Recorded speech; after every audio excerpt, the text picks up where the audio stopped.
One of the ways we talk about it in healthy groups is that it's a catalyst towards community. It's something that when we lean into it, it actually produces a lot of healthy community because, man, imagine a place, I know it's crazy, imagine a world, right, where conflict is not something to be avoided. Rather, when we do enter into conflict, we know that there's a community that can withstand that conflict.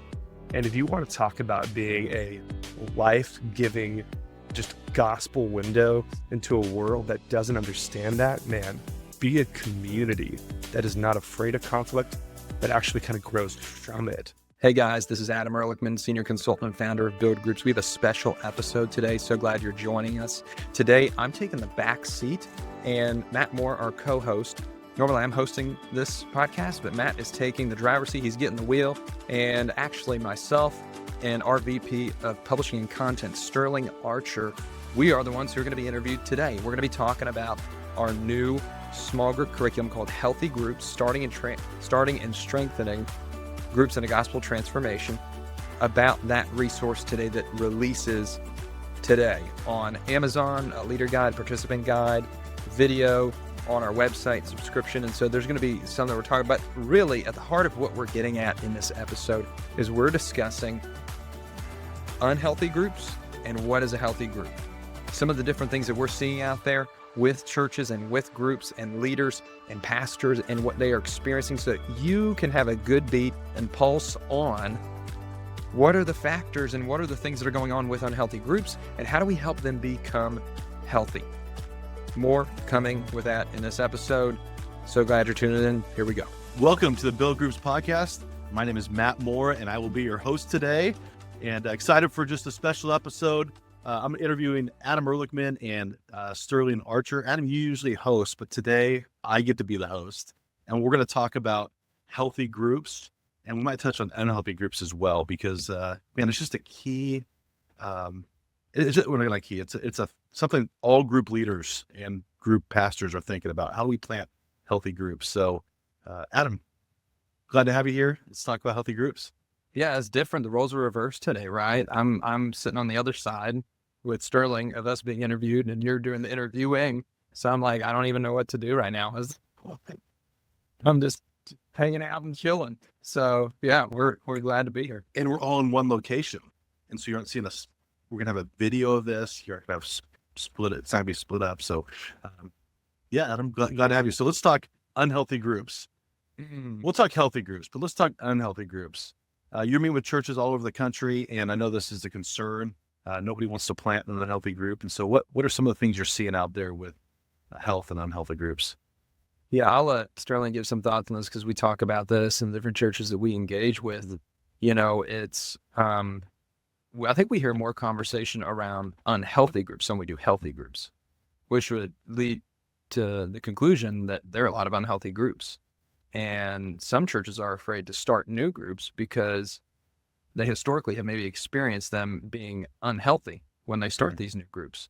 And so rather than trying to take new ground or move the ball forward in a sense with building community, helping people get into group to grow in biblical community, they kind of have this prevent defense of, well, let's not mess up any of our existing groups. Let's just kind of keep them healthy and not risk sending people out of those ones to start new ones, at the risk of that being an unhealthy group. And then if they lose these core members here, there was the healthy group, then now that becomes unhealthy. And so there's a lot of conversation I hear around it, and a lot of really unspoken fear. I think at times we start to pull back the layers in the conversation with people. At the root of the symptom of us not starting new groups is the concern and the fear and the danger of, well, what if it is an unhealthy group? And a good friend of ours, right, a mentor to me in many ways, Jared Musgrove, he said, no groups are better than unhealthy groups. So that's a bit about what I'm hearing. But Sterling, we talk about this a lot. What else are? When it comes to unhealthy groups, I think one of the things we see most often is that there's kind of the false promise of, hey, if you jump into a group, you're going to find all the godly friends you ever needed or ever wanted in life. And so if you go through our process, do our thing, hop into the group, then guess what? Community will be figured out and solved. And really, that's just not the way it happens, because what ends up happening is all these people come in with all their different expectations for what a really good group, or even a great group could be like.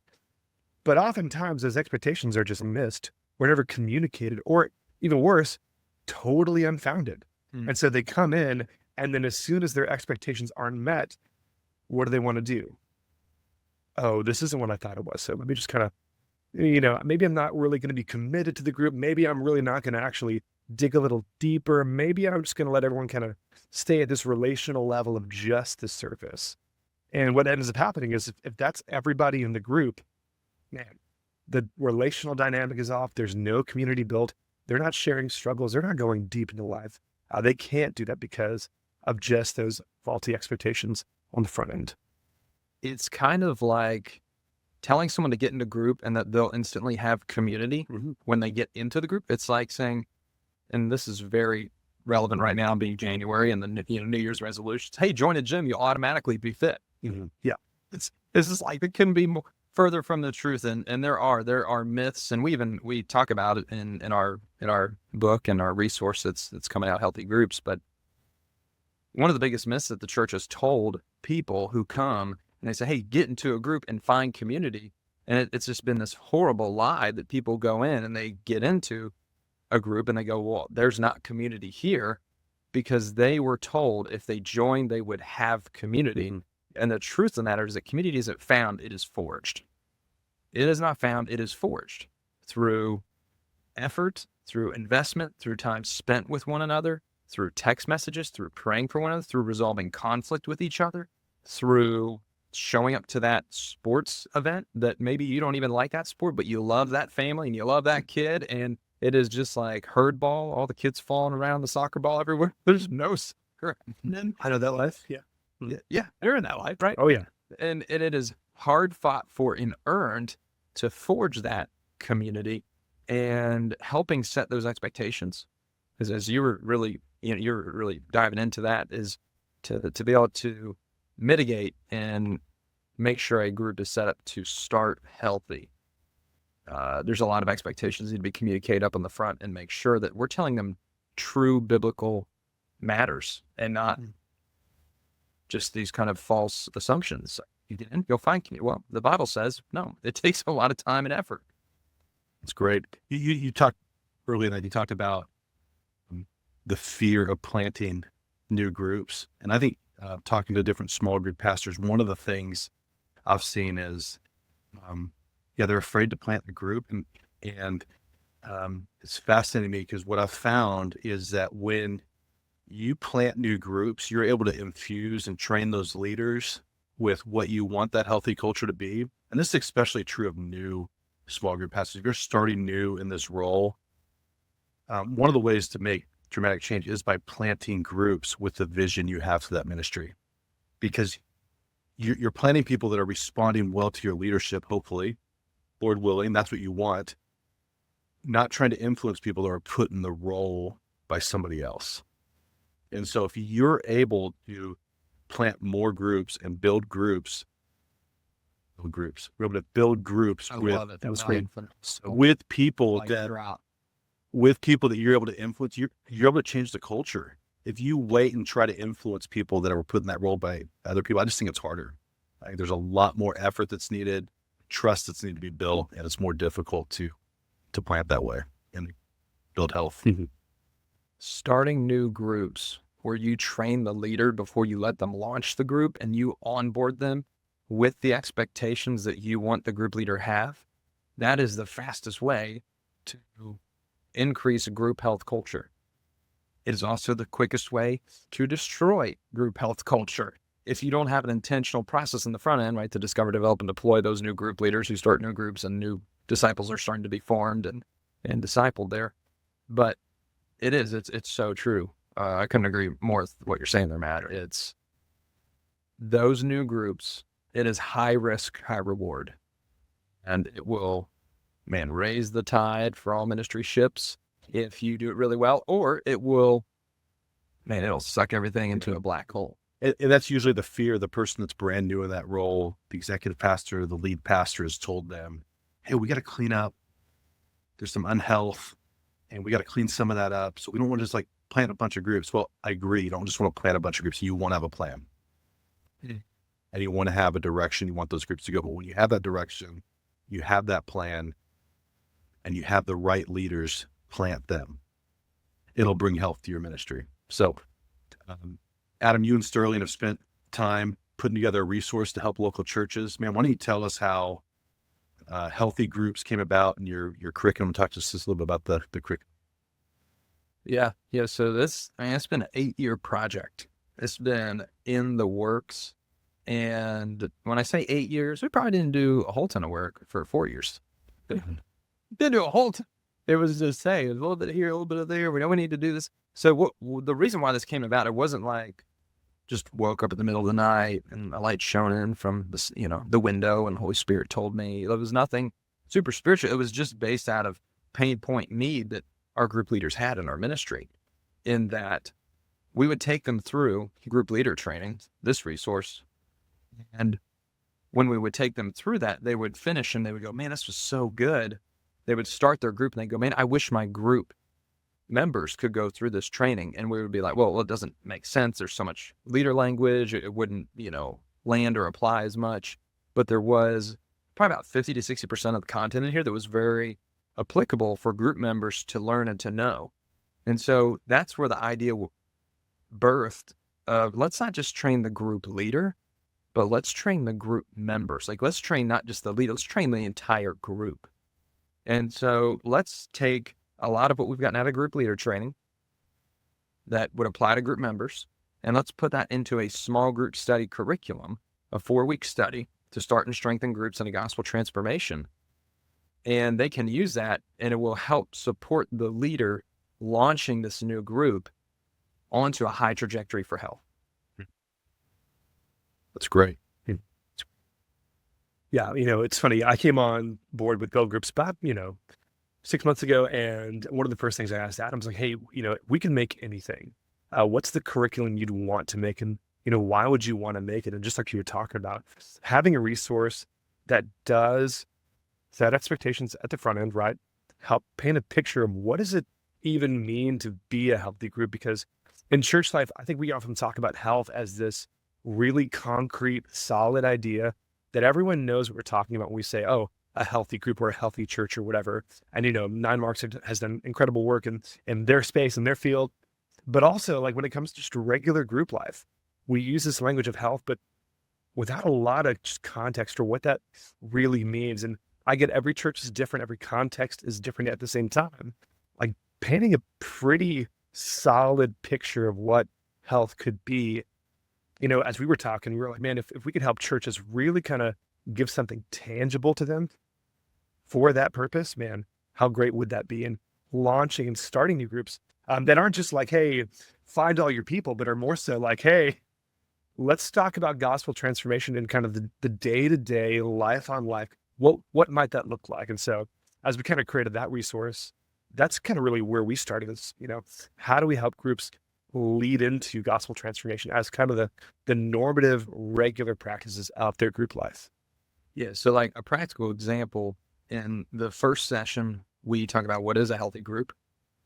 And one of the questions that we have asked to thousands of people we've been able to collect data on and do surveys with group leaders, group members over, almost a 7-year period now, I believe, maybe, can't remember how long it's been. Question I find that is almost more important than any other question that you can ask when you start a group to the group members, like a group leader to come in, they sit around the couch or in the living room or in a classroom, whatever that setting is, whether it's a Sunday school, a home group, an on-campus life group of some sort. One of the best questions you can ask, and this is in our first session of the book, what is a healthy group? Just like Sterling's talked about, like, no assumptions. Everyone's bringing their expectations in here that are here, and they're all mismatched. And that's what we see again and again with different groups and group members and leaders. And you go, well, why did this group fail? And you can trace it back to the beginning of everyone had different expectations and different relative ideas of what a healthy group was. And so on the front, you ask this question, what is a healthy group? And in the data we've collected, what we learned was that those who were in the group versus staff and pastors, the discrepancy was very startling. Very, very startling in that most staff would say that groups exist to help people grow. And that's where their Christ-like spiritual maturation is going to happen. However, with group leaders and group members, when we would take them through and they would answer these questions and we would survey, the data we collected was that 98% of those people, actually I think it's more, I think it was 99, they believe that group existed for the purpose to help care for people and help them survive, not to thrive, not to grow. One of the most omitted words from the survey that no one said, almost nobody, only a few, less than 1% of these people said that group existed for them to be transformed or to grow. It was something else to the effect of they viewed group as this is for the weak people, helped and cared for. Versus staff and pastors go, oh no, that's the place where people grow and get stronger in their spiritual journey and their faith. Yet everyone else is like seeing it as the opposite.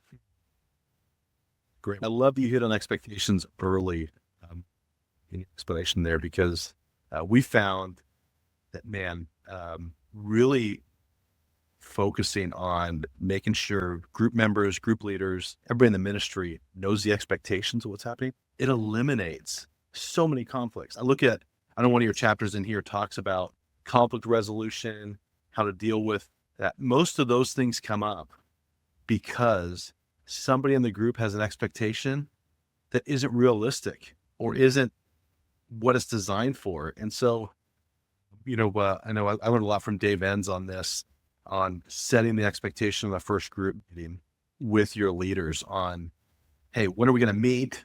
What's the purpose of us joining? What's the purpose of us doing this group? When's it going to end? What's your meeting time going to look like? All of that does so much to help promote health group. Yeah. And also with conflict, something we talk about often is that conflict is not like something to be avoided or something to like, just, hey, don't touch on these subjects because this is going to be an issue, but rather just knowing that people are going to be people and there's going to be conflict that happens because, hey, guess who's a sinner, right? And so because of that, though, like every time there is conflict, we talk about it as a catalyst towards community, that it's one of those things to where we don't want to lean away, we want to lean into. Then not as a, hey, let's find a fight to get into, but rather, hey, here's a way where we can show grace, kindness, gentleness, all the fruits of the Spirit as we walk through just a point of disagreement or a missed expectation, or just, hey, relationally, we're not on the same page. What's going on here? And so conflict, one of the ways we talk about it in healthy groups is that it's a catalyst towards community. It's something that when we lean into it, it actually produces a lot of healthy community because, man, imagine a place, I know it's crazy, imagine a world, right, where conflict is not something to be avoided. Rather, when we do enter into conflict, we know that there's a community that can withstand that conflict. And if you want to talk about being a life-giving, just gospel window into a world that doesn't understand that, man, be a community that is not afraid of conflict, but actually kind of grows from it. And so one of the ways that we just see that is that then entering into conflict in a healthy way and with the expectation that it's going to grow you in the end. Yeah, I couldn't have said that better myself. There's two massive lies that group leaders believe about conflict. One of them is, if there's conflict, my group is failing. That's a total lie from Satan. And the reality is that if you're experiencing conflict, that's a part of you guys going deeper because you're getting to know each other better. The other lie is that if we have better, clearer communication, like if we set expectations, we have clear communication, then no conflict will happen. As if sin was totally eradicated because we set good expectations. And the fact of the matter is that we set good expectations to remove unnecessary conflict so we can get to the necessary conflict of people that they have in them as still having sin to work out. And that clears the lanes to go down the express lane if you're in Texas, right? To go 120 miles per hour and get to the heart of it and build that community faster and grow with one another and to Christ better as well. Well, Adam, you're going 120 miles on the expressway. No, not Just in the some toll other road. Okay, some cool, other cool, time cool. zone. There is never conflict in your group. It's a good question to ask why. Why don't we have conflict? Is it because we stay really surface and there's never any real conversation? And sometimes that's just where the life you're in your group, and you're trying to build that into your group. But it's a good question to ask why. And if you're always experiencing conflict, it's a good question to ask why. Yeah. Because it could be a problem too. Yeah. But conflict often, like you guys are saying, is the evidence of God's grace. Sins being revealed in the group, really the health of the group,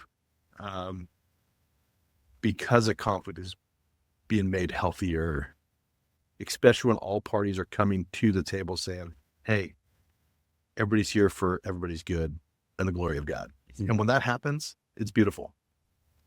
Conflict is gospel opportunity. The one another's of the New Testament that describe and prescribe what Christian community is supposed to look like in the New Testament.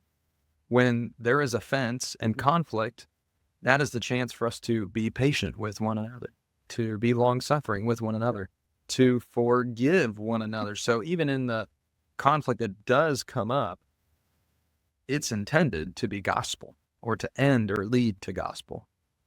So I hope we're not scaring future leaders that, oh no, life is going to be conflict. Well, it is, but that doesn't mean it's bad. But man, let's continue to talk about some of the chapters and the curriculum you guys have put out on how we forge healthy communities and doing so. And what are some ways we can encourage future group leaders, group pastors that, man, there's beauty in community in the local church. I've been working on this resource for years, but what has gotten us over the hump and has made this so good of a resource that it was probably subpar until Sterling got his fingerprints on it. And when he did, and he got into that, and he has made it now what it is, it is phenomenal. And so, like, if Sterling hadn't got involved in this, I don't know that we ever would have published it, one, and two, it wouldn't be probably nearly as helpful. And so, man, you talk. Dude, I just took your stuff and, like comments and stuff. That's all I did now. But, I think one of the ways that we really want to see this resource used, and I think one of the ways it's going to be beneficial for the church is, number one, that when we say curriculum, what we don't mean is, hey, leader, here's a bunch of content that you need to memorize, understand backwards and forwards. Here is just like an in-depth word by word breakdown study of passages, because it's not that. Really, this resource is really geared towards how do you take relational dynamics in groups, right? The horizontal level of spiritual growth, right? That community groups are just that's where they live. And how do you then create a curriculum that walks leaders through how to do that? And that's really what we wanted to do here, is that it's not just a content package. It's not just a, hey, go learn these things and go teach them. It's really just conversational. It's relational. It's meant to be the kind of resource that, from a believer who's been walking with Jesus for a couple years can take and go, man, I see the value in this. I understand this. I can go deeper with the people that God has placed around me by using this like tomorrow. And also for that experienced believer who's, man, maybe run 10,000 groups, I don't know, right? But can still take this and in a relational way, begin to enter into all these different avenues of growth that we think are outlined in healthy groups in this resource. The expectations, intentionality is what I see in that, man, be very intentional. Man, that really just helps set the stage to build healthy groups. What are some other sessions in here, and how do you guys format this for leaders? Yeah, so we've got it broken out into 4 sessions. We've got the first one is the healthy group, setting out those good trajectories for them to have good expectations, a common definition of this is what a healthy group is, therefore this is what we will be about, therefore this is what we will pursue together. and not go off into the different expectations that we have, like find my best friend for life, or I was looking for a financial counselor and can't believe none of you have been counseling me well in finances, and now I'm leaving the group. Or it's a singles group and I was here to find my spouse, and that didn't happen. So I'm out of the group, right? All those unhealthy expectations. So that's the first one, is on healthy groups. And all this is based on Acts 2:42-47, right? It's all based right on that. Very transferable biblical principles to any church context. It just timeless truths. It's not super locked into a specific context or culture. It's true of anywhere, anytime, any church, and any place.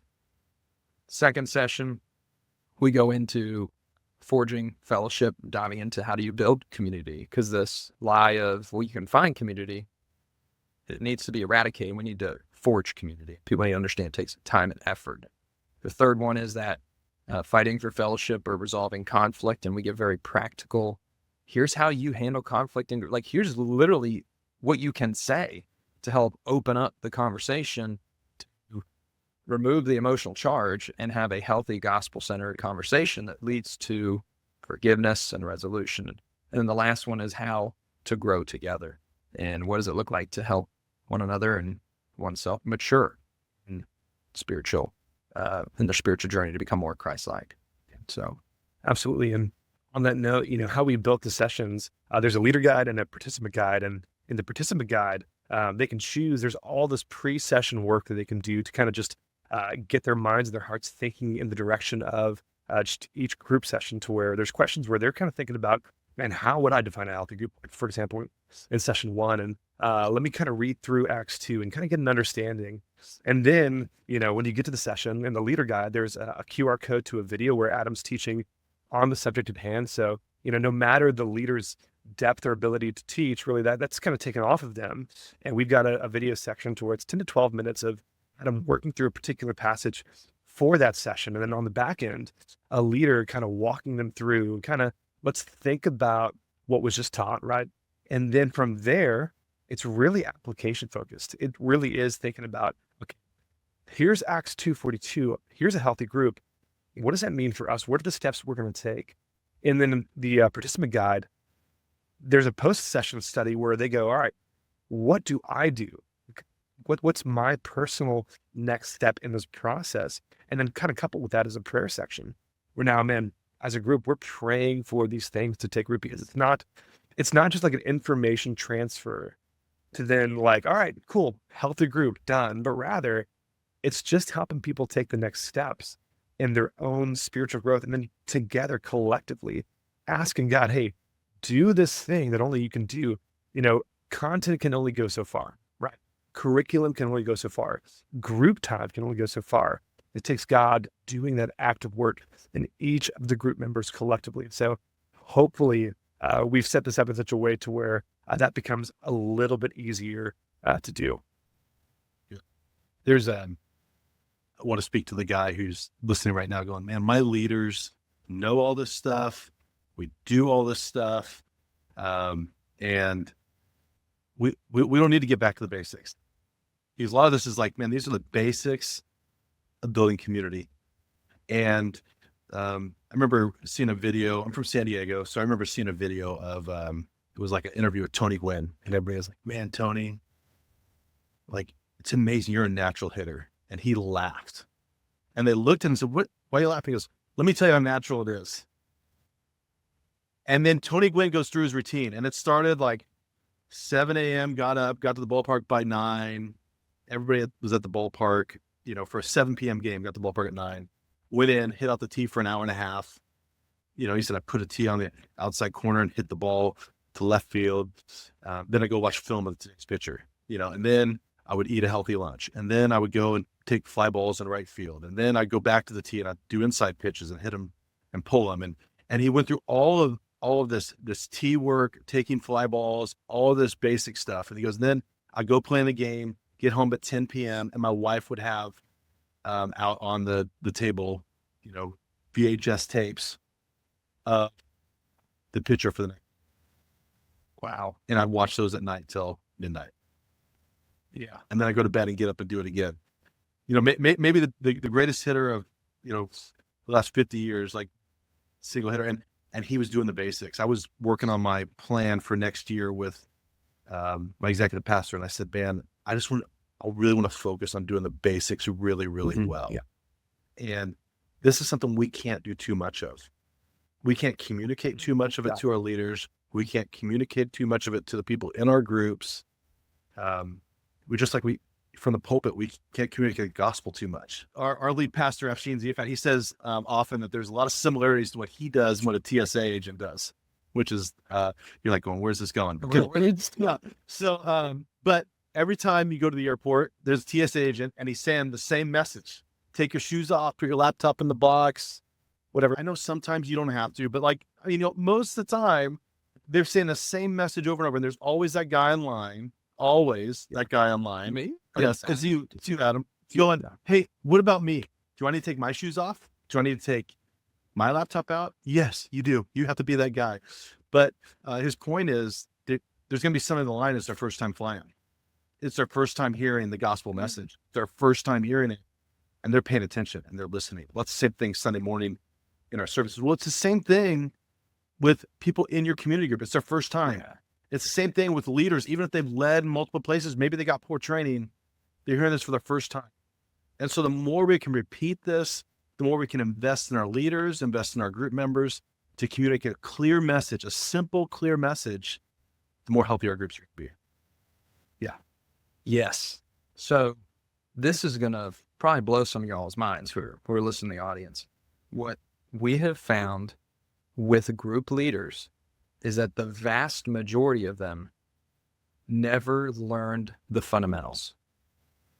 And many of them think that they know them, or they thought that they knew them.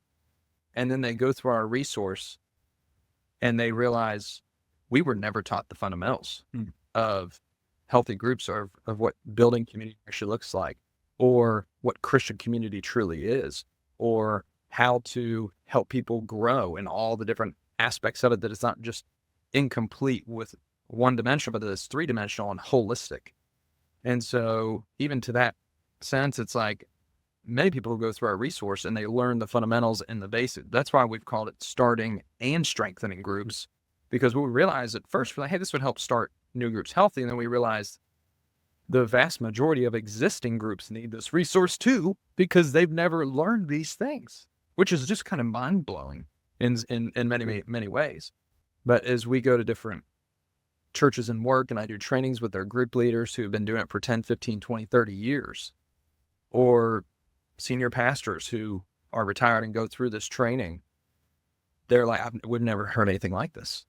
And it's all biblical, it's all scriptural, it's all right there. And taking it and applying it to the practical, this is what Christian community is in the New Testament. It changes everything for your ministry and increases health, it increases momentum and the excitement and the buy-in of people going, I can't not be a part of a group, is what you begin to see.